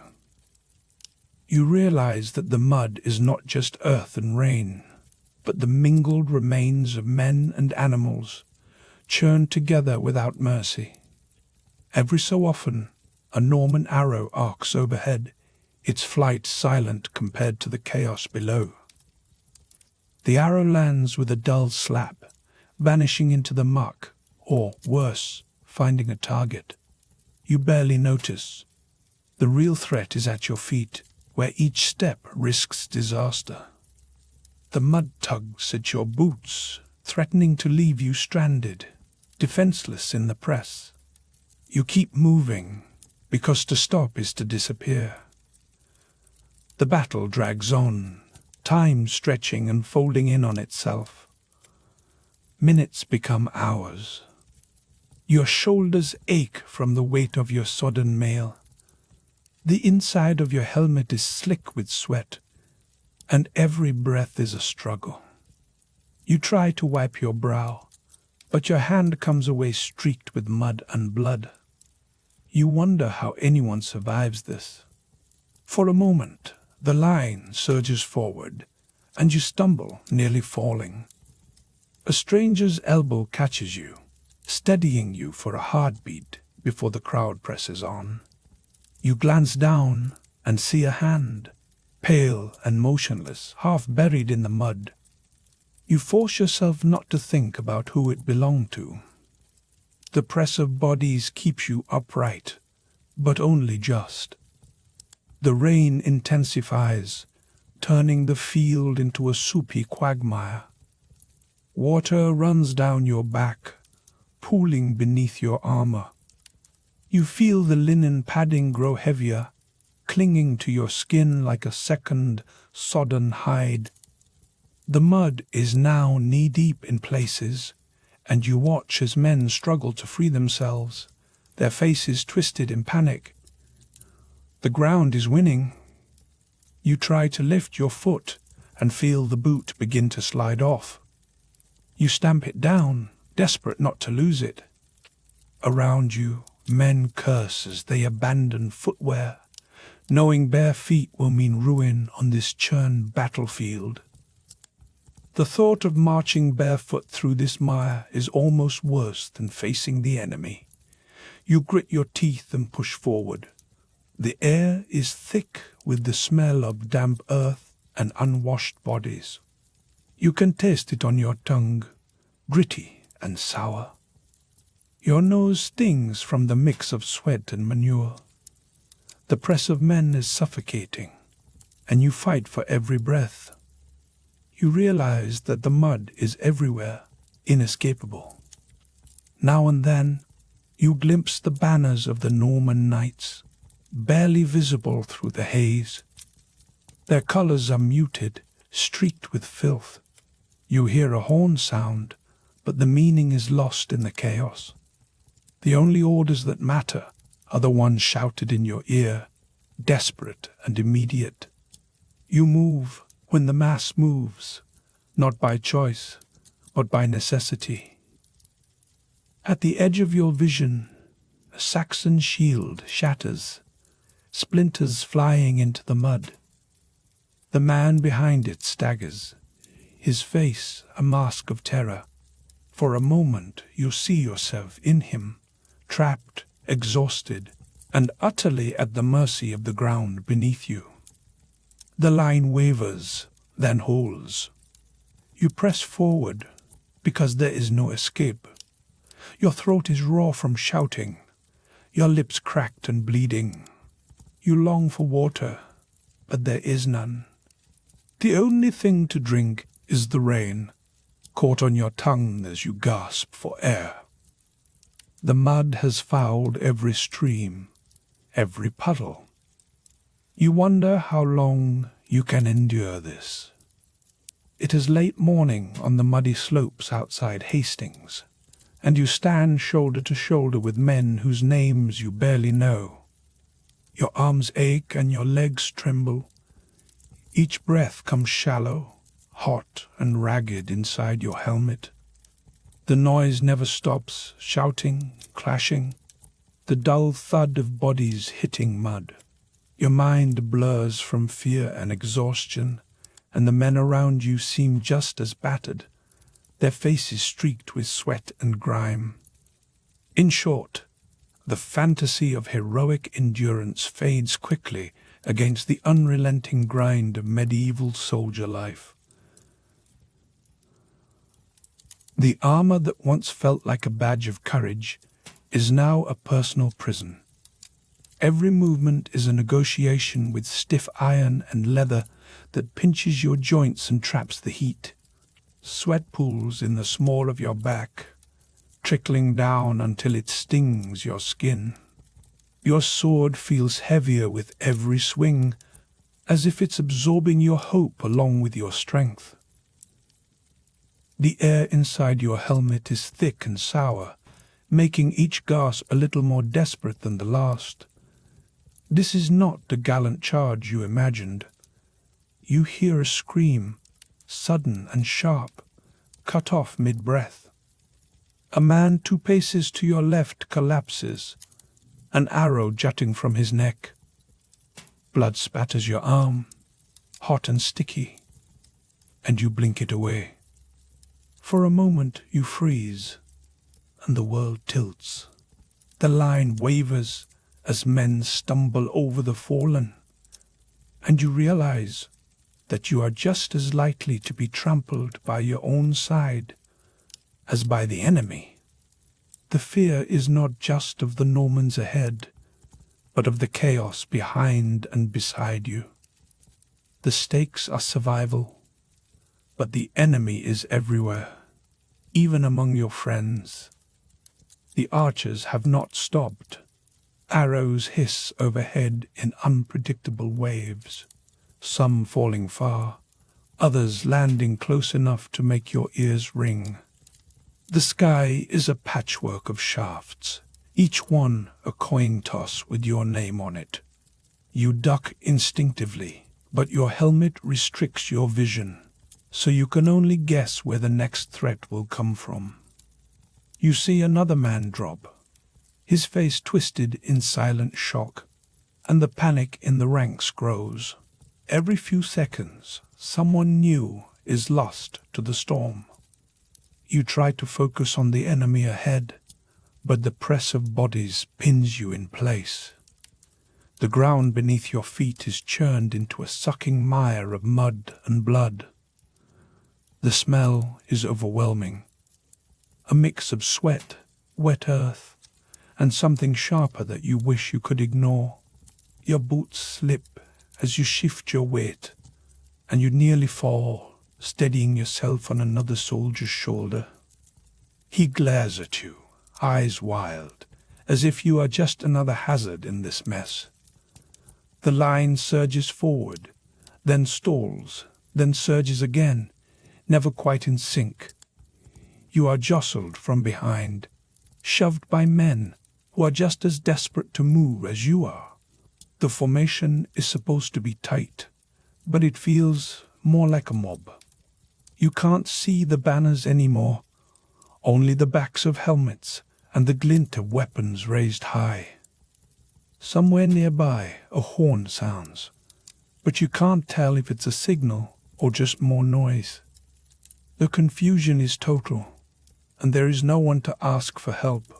The cavalry returns, hooves pounding the mud, and you feel the ground shake beneath you. The horses do not care who is friend or foe. They trample anyone in their path.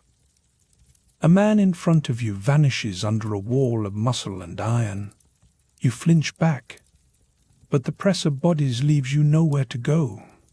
Someone screams, and the sound is swallowed by the chaos. In this moment, you are less a soldier and more a piece of debris. You catch a glimpse of a veteran at the edge of the formation, his armor battered, but his eyes alert. He moves with practiced caution, always keeping an escape route open. The veterans know to avoid the center, where panic and confusion are deadliest. You envy his composure, but you are trapped in the thick of it, hemmed in by fear and inexperience. It hits you that survival is not about bravery, but about managing the madness around you. The archers reload and fire again, and the cycle repeats. The noise is deafening, a constant roar of men and metal. You try to count the volleys, but numbers lose meaning in the chaos. Your muscles burn, and your grip slips on your sword, slick with sweat. The fantasy of a glorious stand has dissolved into a grim struggle to stay upright. Each second feels like an hour, and the end is nowhere in sight. A man near you drops his shield and tries to run, but he is swallowed by the crowd. The panic is contagious. You feel it crawling up your spine. The urge to flee is almost overwhelming, but there is nowhere to go. The press of bodies is relentless, and you are trapped by your own side as much as by the enemy. In this crush, heroism is a luxury you cannot afford. You hear a new sound, hoarse coughing, rasping breaths. Disease is as much a threat as any blade here. The man to your right hacks into his arm, leaving a smear of blood on his sleeve. The air is thick with the stench of unwashed bodies and sickness. You realize that even if you survive the battle, the aftermath may finish you off. The stakes are not just this moment, but every miserable hour that follows. Rain begins to fall, cold and relentless, soaking through your padded gambeson and chilling you to the bone. The mud deepens, sucking at your boots and making every step a fight. Your armor, already heavy, grows heavier with each drop. The weather is not your ally. It is just one more enemy in a day full of them. The misery is total, and escape is still a distant hope. The line suddenly lurches forward, and you are shoved face first into the mud. Grit fills your mouth, and you gag, spitting out earth and blood. You scramble to your feet, but your sword is gone, lost somewhere beneath the churned ground. The panic rises again, sharper now, as you realize you are nearly defenseless. In this moment, you are just another body in the mud. You stagger back into line, grabbing a fallen shield for protection. The wood is slick with rain and blood, but it is better than nothing. You raise it just as another volley of arrows whistles past, thudding into the earth around you. The shield vibrates with the impact, jarring your arm. You cling to it, knowing it might be the only thing between you and oblivion. The men around you are changing. Their faces are drawn, eyes sunken with exhaustion and terror. Some are weeping openly, others muttering prayers or curses. The sense of unity has vanished, replaced by a desperate animal need to survive. The camaraderie of the morning is gone, replaced by suspicion and dread. You are alone, even in the crowd. A sudden gap opens in the line, and the enemy surges through. You raise your shield, bracing for impact, but the blow never comes. Instead, you are knocked sideways by your own comrades, scrambling to fill the breach. The press of bodies is suffocating, and you can barely breathe. The world narrows to the space inside your helmet, hot and claustrophobic. You hear someone shouting orders, but the words are lost in the din. The chain of command has broken down, and every man fights for himself. You swing your sword at shadows, unsure if you are hitting friend or foe. The confusion is absolute. You realize that the battlefield is not a chessboard, but a storm, where order is swept away in an instant. The year is 166, and you are face down in the English mud, pressed between the legs of men who would rather trample you than risk a glance at the sky. You are not a knight. You are just another foot soldier, sweating beneath a helmet that turns every breath into a gasp of furnace air. The world is a blur of shouting, clanging, and the thick animal stink of too many bodies packed into too little space. It is not the glorious chaos of the movies.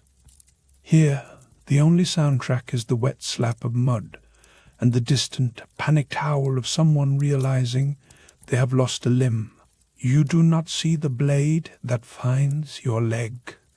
It is simply there, a sudden, white-hot intrusion, slicing through wool and flesh with the indifference of a butcher. The pain is instant, raw, and total. You try to scream, but your throat is too dry, and the helmet muffles everything into a private echo chamber of agony. Around you, wounded men drop and are swallowed by the press, their cries lost in the cacophony. There is no one coming to help you. In this medieval army, the concept of a medic is as fantastical as dragons or Wi-Fi. If you cannot stand, you are left where you fall. The mud beneath you is already slick with blood, and the bodies pile up, each one a silent warning that mercy is not part of the English landscape today. Survival is not a matter of heroism, but of pure, unromantic luck. The helmet you wear is supposed to save your life, but it is more like a personal sauna designed by someone who hates you. Every breath you take is thick with the smell of your own sweat and the metallic tang of panic. The air inside grows hotter with each passing minute, until you feel your thoughts start to blur. You try to lift the visor, but the press of bodies keeps your arms pinned. You are suffocating in steel, and the battle has only just begun. The archers are already at work. You hear the whistling, then the sudden ugly thud as arrows find their marks. You are not wearing plate armor. Your protection is a patchwork of leather and hope. Arrows do not care about hope. They fall like rain, and the lightly equipped men like you, are the first to go down. The ground is littered with broken shafts and broken bodies. Someone stumbles over you, boots grinding your wounded leg deeper into the mud. You try to crawl, but the effort sends sparks of pain up your spine. The world narrows to the taste of earth and iron, and the realization that you are not special. You are not even memorable. You are just another body in the churn. The battle is not a chess match. There is no elegant maneuvering, no grand strategy unfolding before your eyes. It is a mess of shoving, hacking, and desperate men screaming for their mothers. The lines break and reform at random, and orders are lost in the roar. You realize that the chaos is not a bug, but a feature. This is how men die in the Middle Ages. The stench is overpowering. It is not just blood and sweat. There is something else, something sour and rank. You remember, too late, that in the camp everything is dumped on the ground. Food scraps, human waste, anything unwanted is simply discarded where it falls. Now, in the press of battle, that filth is ground into your wounds. The consequence is brutal. Infection is not a distant possibility, it is a certainty. Every scrape, every cut, is a doorway for disease. You can already feel the mud working its way into your leg, the wound pulsing with a heat that is not just from exertion. You know, even if you survive the next minute, you may not survive the week. The archers reload. You hear the snap of bowstrings, the hiss of arrows slicing through the misty air. The sky darkens for a moment as a fresh volley arcs overhead. There is no cover. You press your face into the mud and pray that the next arrow finds someone else. The man beside you is not so lucky. He jerks, then slumps, an arrow jutting from his back. You try not to think about what happens next. The wounded are left to fend for themselves, crawling if they can, or simply fading into the earth. There is no one to carry you to safety. Every man is fighting for his own survival, and the ground is greedy. You hear a voice, ragged, desperate, calling for water. No one answers. The water you carried is long gone, spilled or stolen in the chaos. Thirst claws at your tongue, and you realize that even the basics are out of reach. You are surrounded by hundreds of men, but you have never felt more alone. The noise is relentless. Steel on steel, the wet crunch of bone, the guttural shouts of men who have forgotten their own names. You are lost in the crowd, just another face behind a battered helmet. The world shrinks to the space between your hands and the mud. The weather turns. A cold drizzle seeps through every gap in your armor, turning the mud into a sucking mire. Your wound throbs, and the chill sets your teeth chattering. There is no shelter. The battle does not pause for the rain. You wonder for a moment what your family would think if they could see you now.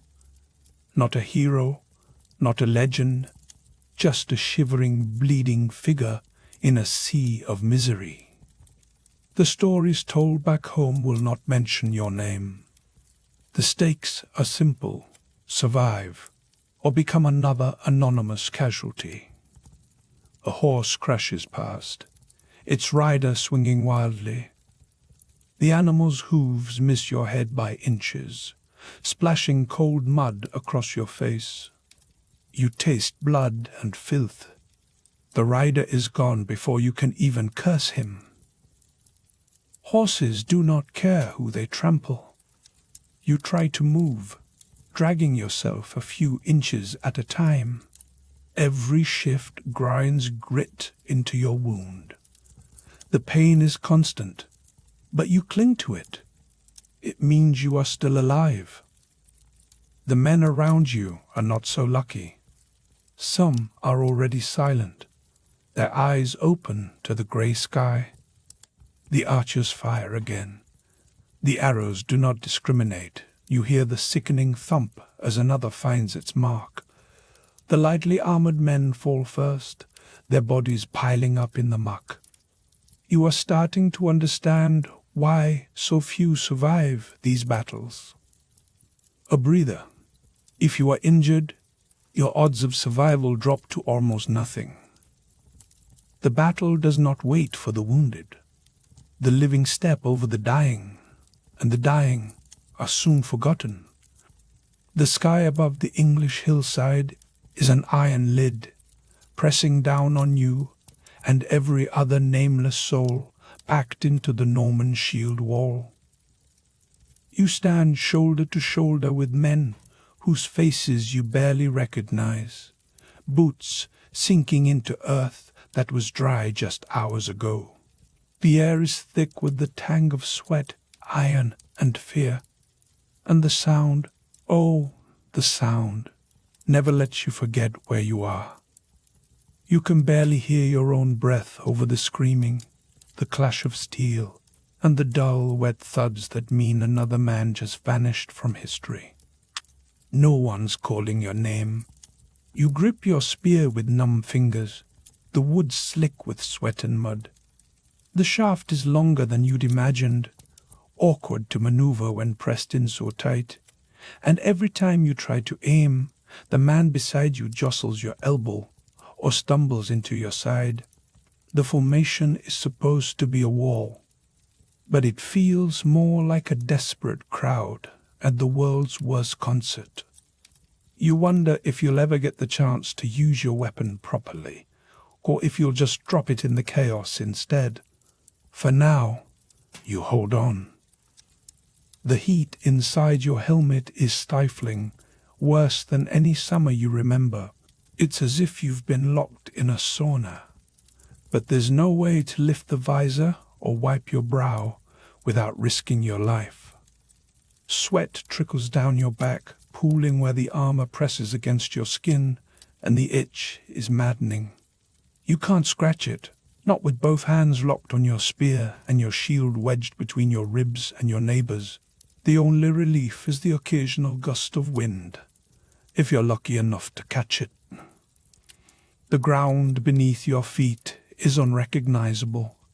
What started as dry grass has turned to a sticky, sucking mud, churned by thousands of boots and hooves in minutes.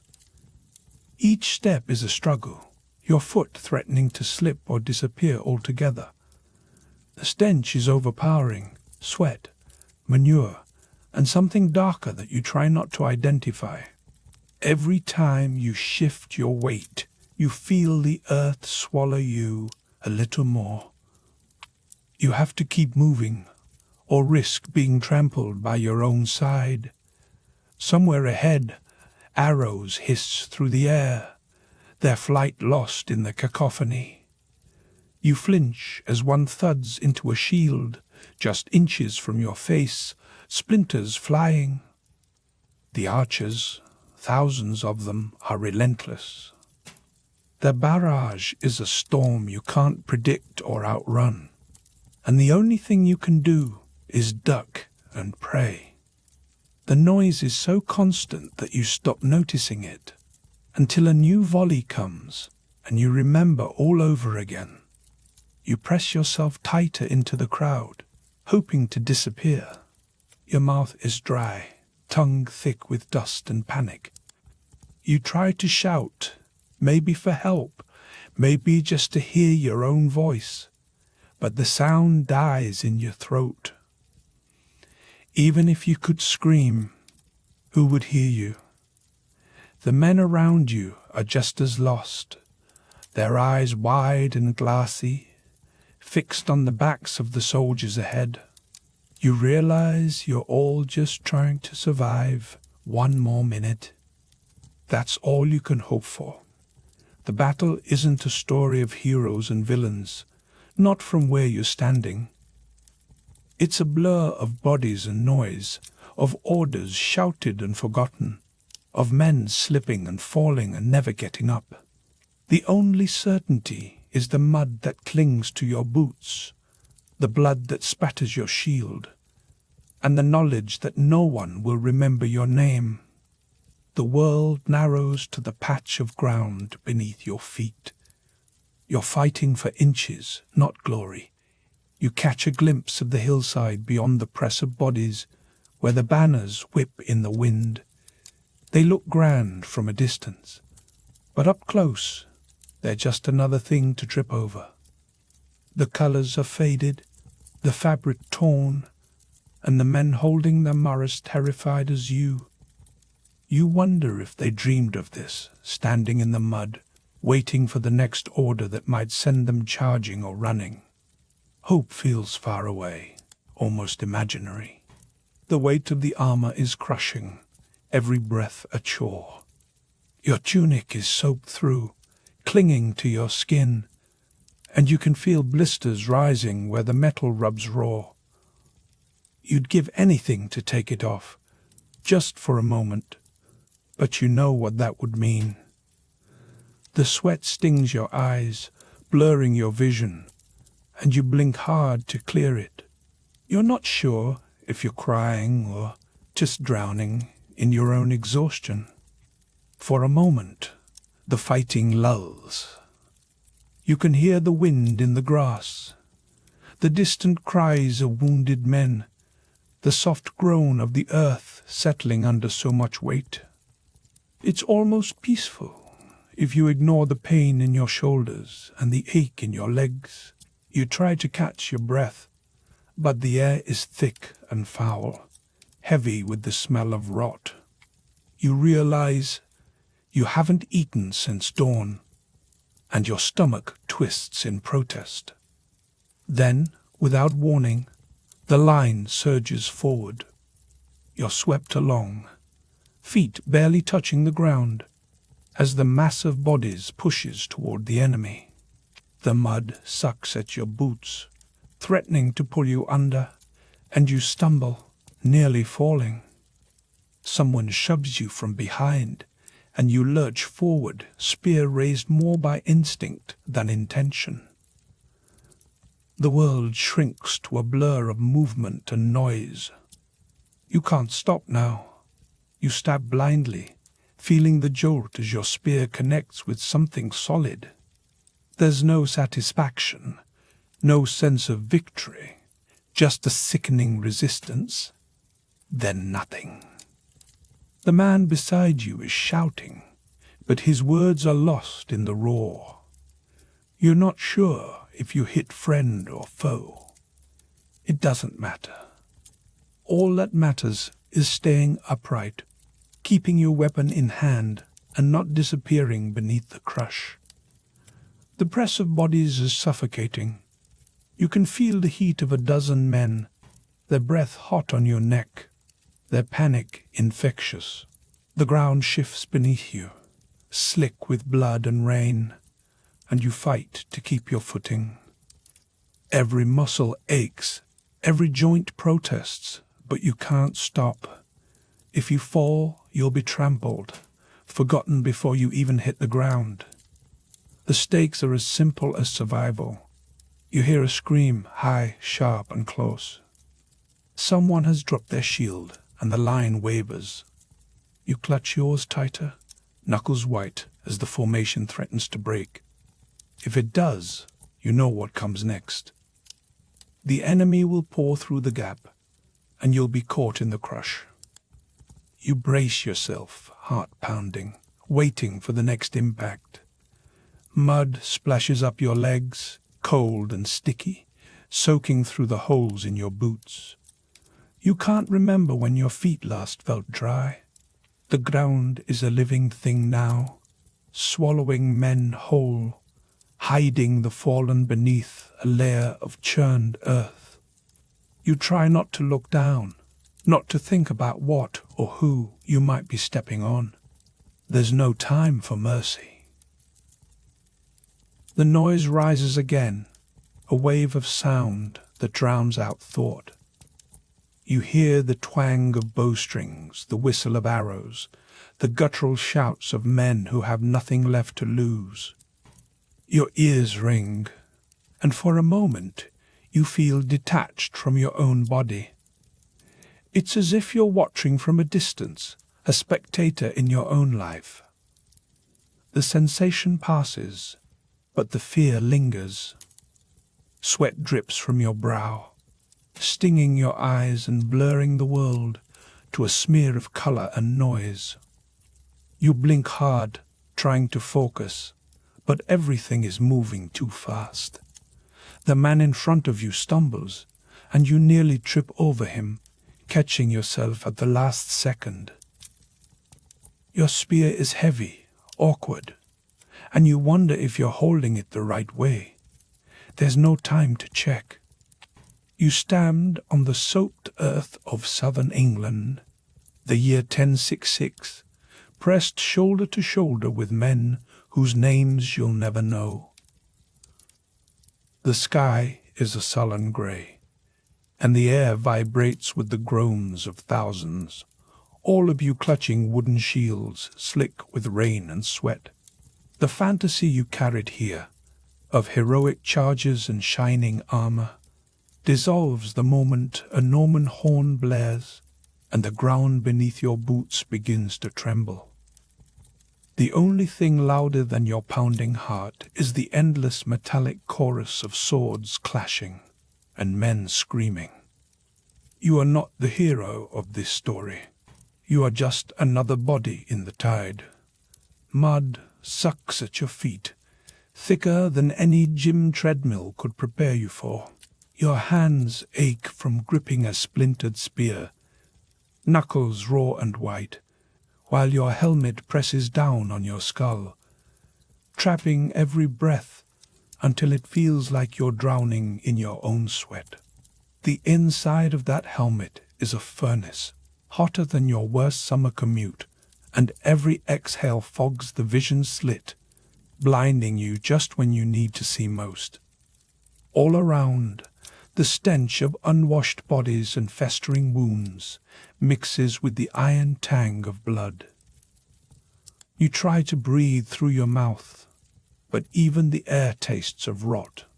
The first volley of arrows comes not with a warning, but with a whistling shriek, a sound you recognize only a split second before they thud into shields and flesh. You flinch as a shaft splinters against your neighbor's shield, close enough to sting your cheek with flying wood. The English longbow, you realize, is not some elegant instrument of legend, but a brute force machine, turning men into pincushions in seconds. The noise is relentless, arrows hissing, men howling, shields splintering. The world narrows to a single pounding moment. You brace for the next wave, but it's not arrows that come, it's horses. The ground shudders as Norman cavalry surge forward, hooves churning mud and bodies alike. You've seen horses before, but never like this. Eyes rolling, foam flying from their mouths, their riders bellowing in a language you can't understand. The risk isn't just the enemy's sword. It's the weight of 1,000 pounds of muscle barreling toward you, ready to trample anything that stands in its way. The press of bodies behind keeps you from running, even if you wanted to.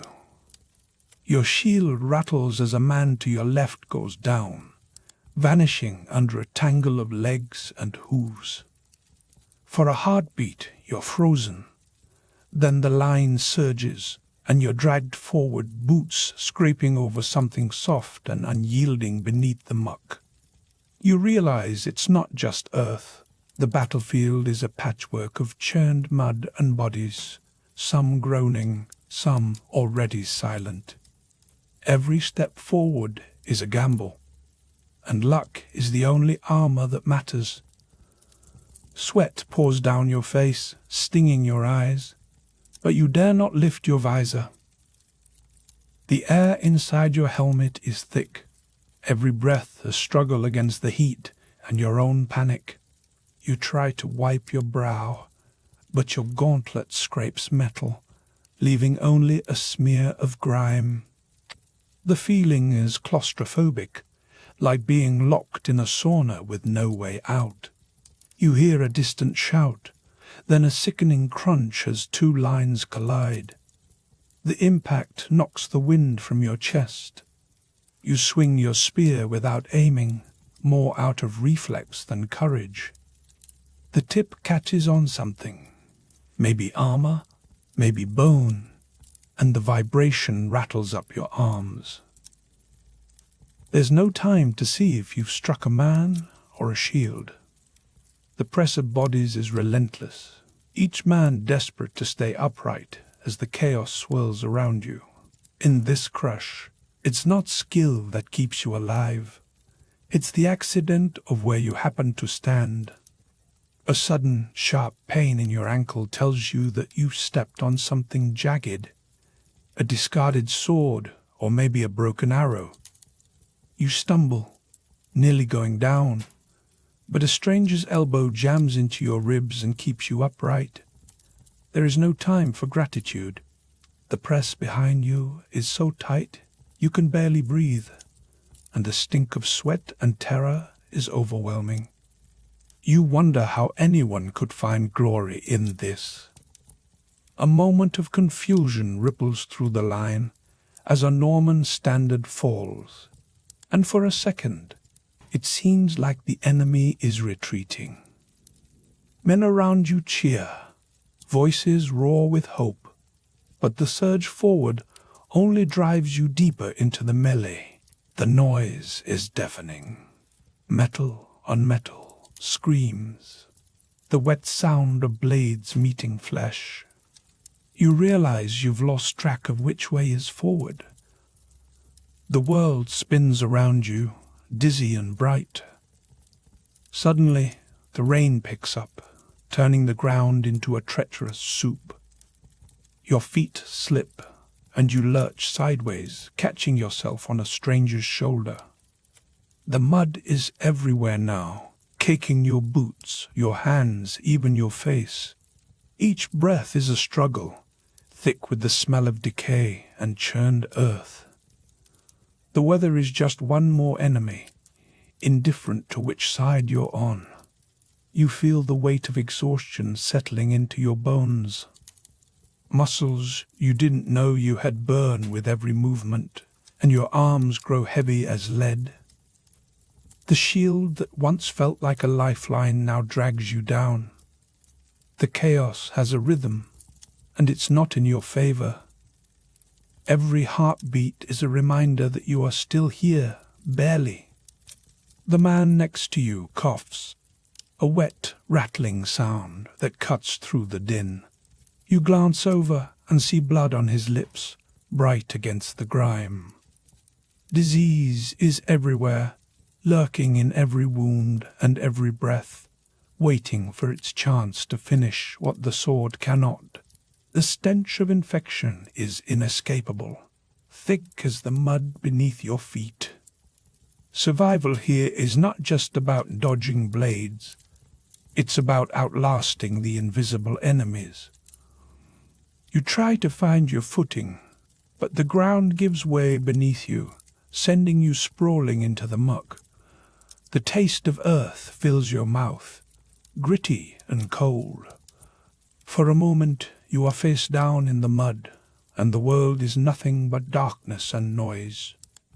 You claw your way up, gasping for air, just as another body tumbles beside you. There is no pause, no mercy. A horn sounds in the distance, and the line surges again, pushing you forward whether you're ready or not. The press of bodies is suffocating, and you fight for every inch of space.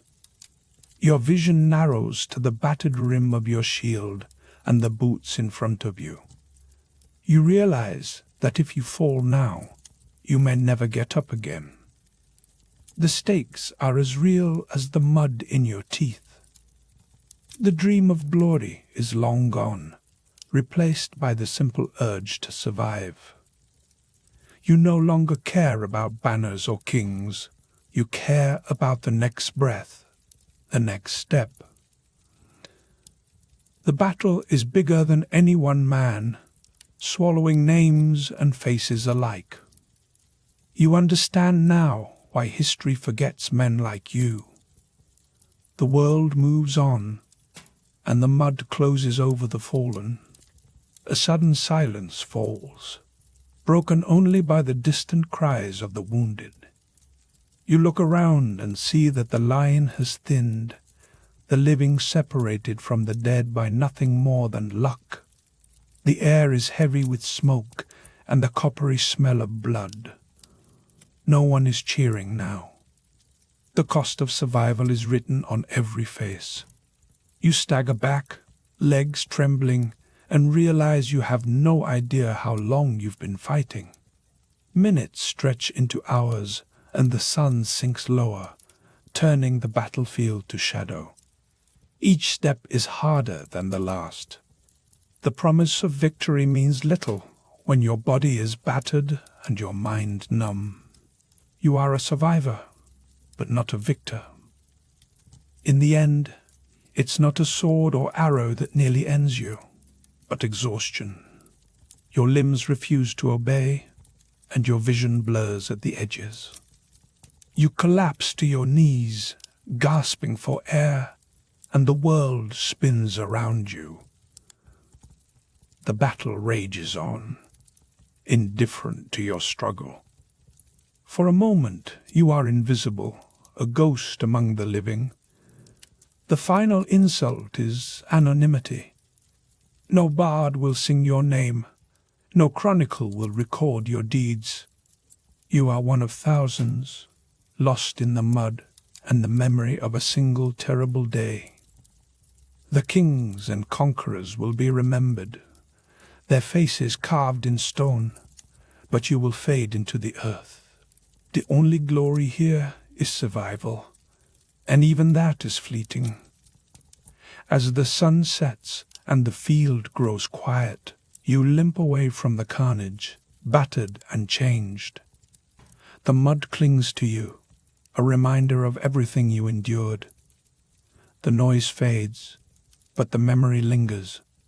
The taste of sweat, the press of bodies, the ache in your bones.